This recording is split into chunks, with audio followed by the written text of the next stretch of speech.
আমি আরও অনেক আগে আসার কথা ছিল মামলা করার জন্য। বিভিন্ন রকমের ব্যস্ততা এবং তথ্য উপাত্ত সংগ্রহ করতে একটু দেরি হয়েছে, যার জন্য আমি বেশ কয়েক মাস আগে যেটা করতে পারতাম সেটা আমার দেরি হয়ে গেল। আমি আন্তর্জাতিক অপরাধ আদালতে আমার নিজের মামলাটি রেকর্ড করালাম। আমার এখানে প্রাথমিকভাবে 7 জনকে আসামি করেছি।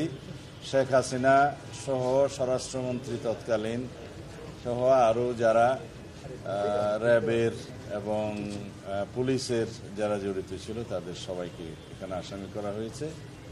তবে আরও অন্য অনেক আসামি ইনভেস্টিগেশন পর্যায়ে বেরোবে, যেগুলো আমার পক্ষে এখনও আইডেন্টিফাইড করা সম্ভব হয়নি।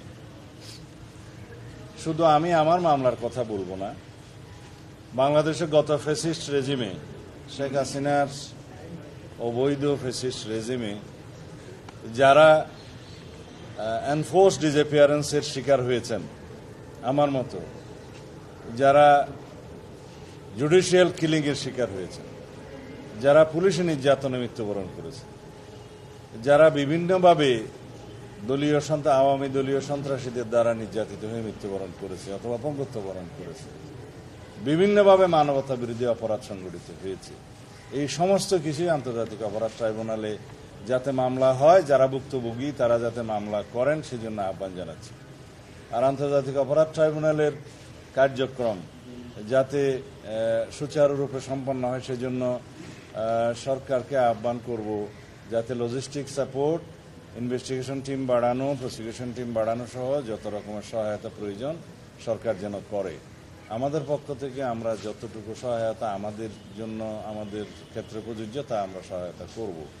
তবে বিচার বিভাগ স্বাধীন এবং স্বাধীন বিচার বিভাগের মধ্য দিয়ে আমরা আশা করি এই বিচারিক প্রক্রিয়া চালু থাকবে এবং আন্তর্জাতিক মহল আর দেশের অভ্যন্তরে সবাই যেন এটা দেখতে পায় যে একটা সুবিচার নিশ্চিত হচ্ছে, এখানে কোনো পক্ষপাত করা হচ্ছে না। এটা আমাদের খেয়াল রাখতে হবে।